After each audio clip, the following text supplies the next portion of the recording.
Following Ukrainian strikes deep into Russia, Moscow has warned Western nations that it is prepared to use nuclear weapons if the West attempts to invade Russian territory.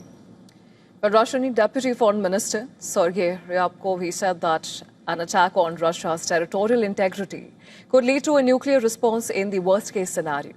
He added that Moscow's adversary should not test its resolve to defend itself with all the means at its disposal. Well, speaking on the sidelines of the St. Petersburg International Economic Forum, Ryabkov said that Russia would continue its special operation in Ukraine as long as necessary, signaling that the intensified attacks on Ukraine would continue in the coming days.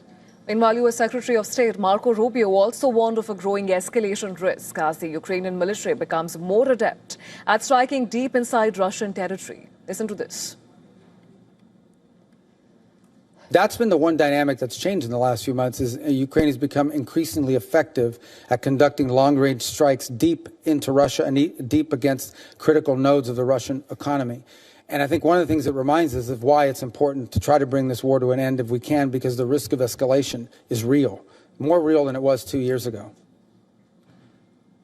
And on the ground, Ukraine continues to hit back, responding to a wave of recent intense strikes by Russia. In the latest, 3 people have been killed and 7 others injured in a Ukrainian strike in Russian-occupied Crimea.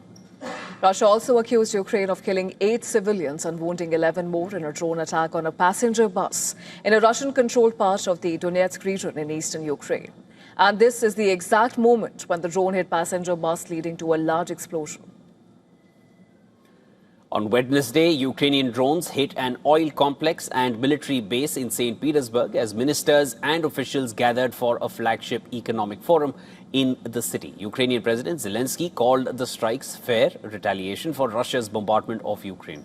Meanwhile, EU Foreign Policy Chief Kaja Kallas has said that Ukrainian drone strikes inside Russia, they're causing panic for the Kremlin as Moscow responds with increased attacks on Kyiv.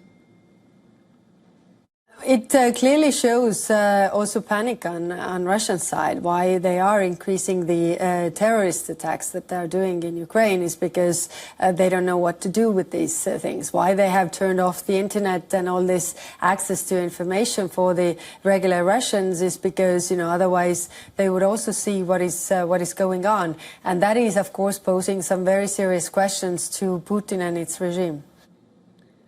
Furthermore, in a major boost to Ukraine, the EU has agreed to move Ukraine to the next stage in its membership bid, as diplomats said that Hungary signaled that it was dropping its long-standing veto against Kiev.